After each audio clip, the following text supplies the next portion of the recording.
नमस्कार. आज मार्गशीर्ष वद्य षष्ठी श्री ब्रह्मचैतन्य गोंदवलेकर महाराजांचाच रामपाठ मधील एक ओवी आपण पाहणार आहोत. रामी रंगले त्रिभुवन जडमूढ काष्ठ पाषाण, घटमठात सर्वात परिपूर्ण त्याहुनी वेगळा राहिला. पिंड ब्रह्मांडाची रचना तू निर्मिली रघुनंदना, जग व्यापका आत्मा रामा शोधिता ठाई न पडे कोठे.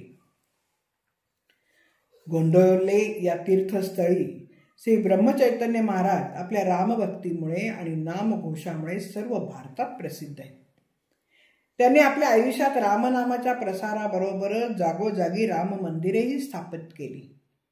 प्रथम त्यांनी गोंदवल्यात एक छान राम मंदिर बांधून तिथेच ते राहू लागले.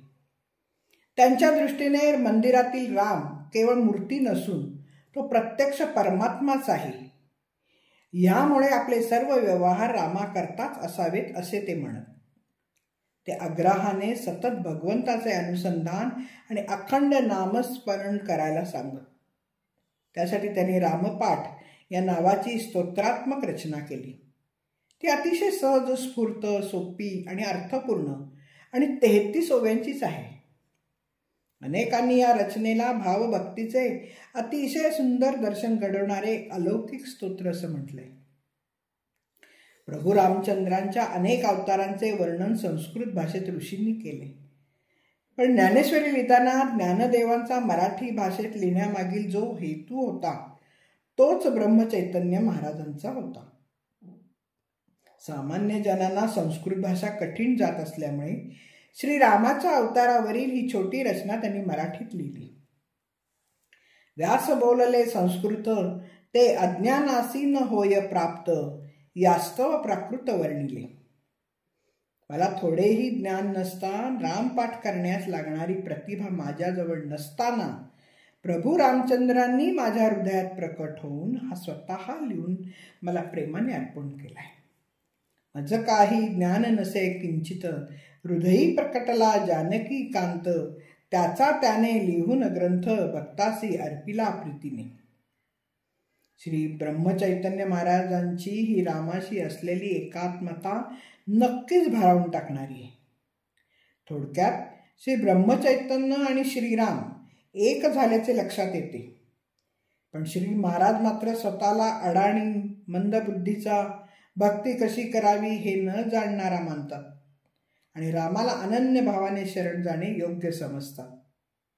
कारण शरण आलेल्याचा उद्धार राम करतातच. त्यांचे परमभाग्यच की राम त्यांना भेटले. श्रीरामांनी पापी, दुष्ट अशा दैत्यांचा देखील उद्धार केला असल्याने त्यांचाही श्रीराम उद्धार करील असे श्री ब्रह्मचैतन्य महाराजांना वाटते. द्वेषबुद्धीने वागणाऱ्या परंतु अखंड रामच ज्यांच्या ध्यानीमनी होता त्या रावणालाही त्यांनी वैकुंठपदी बसवलं.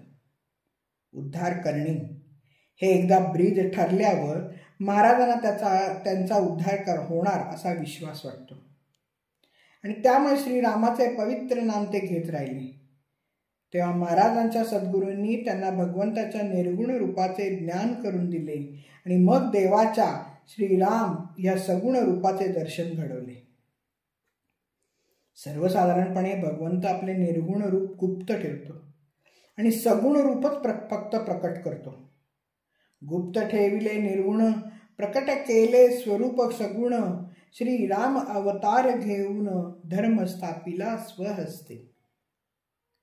श्री ब्रह्मचैतन्यांचे सद्गुरूंचे मोठेपण असे की त्यांनी या शिष्याच्या मुखी नाम हे औषध घातल्याने त्याला स्वरूपास्थितीचे ज्ञान झाले.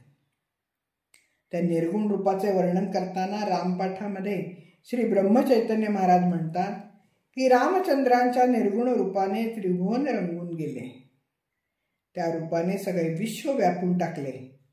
त्यामुळे जड, मूळ, काष्ठ, पाषाण हेही रामरूपाने भरले आहे.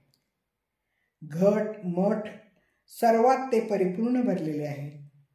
चेतन, अचेतन असा भेद न करता सर्वत्र श्रीराम निर्गुण रूपाने भरलेले आहे. असं असलं तरी त्याहूनही वेगळा राहिला आहे. पिंड आणि ब्रह्मांड, स्थूल, सूक्ष्म अशा सर्व विश्वाची रचना या श्रीरामांनी केली. रघुकुलभूषणा श्रीरामा, आश्चर्य म्हणजे तू सर्वत्र असून तुझे निर्गुण रूप शोधूनही सापडत नाही. विश्वव्यापक श्रीरामा, हे आत्मारामा, कुठल्याही ठिकाणी तू सापडत नाहीयेस. गुरूंनी महाराजांना ज्ञानरूप दिव्यानेच आत्माराम शोधून काढून अखंड आत्मानंद घ्यायला सांगितले. हे त्यांचे मोठे भाग्यच. श्री नामदेव महाराज म्हणतात, दिव्य झाली काया नामे तुझ्या पंढरी राया. धन्यवाद. मी वाचक सौभाग्यवती पल्लवी कुलकर्णी. नमस्कार.